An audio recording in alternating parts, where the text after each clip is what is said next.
अभिनेते सुबोध भावे यांनी पुण्यातील सिटी पोस्ट ऑफिसजवळ मतदान केलं। सर्वांनी मतदान केलं पाहिजे, त्या बाबतीत टाळाटाळ किंवा आळशीपणा कोणीही करू नये असं आवाहन सुबोध भावे यांनी केलं आहे।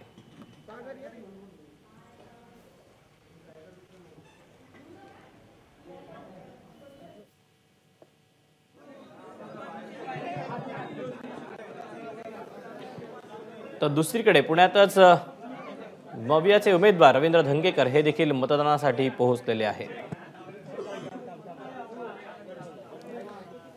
काही वेळापूर्वीच रवींद्र धंगेकर यांनी पुणेकरांचं आराध्य दैवत असलेल्या कसबा गणपतीचं दर्शन घेतलं होतं आणि त्यानंतर आता ते जवळच जिथे आपलं नाव आहे त्या ठिकाणी जाऊन मतदान करत आहेत।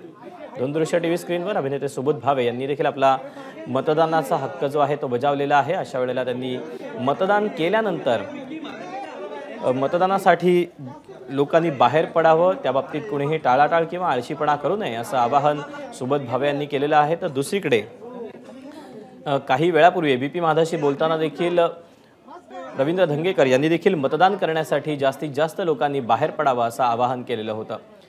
पुण्यामधल्या तिरंगी लढतीमध्ये आता कोण बाजी मारणार हे पाहणं महत्त्वाचं ठरणार आहे।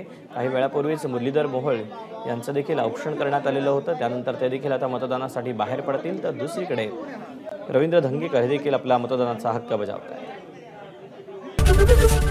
एबीपी माझा, उघडा डोळे बघा नीट।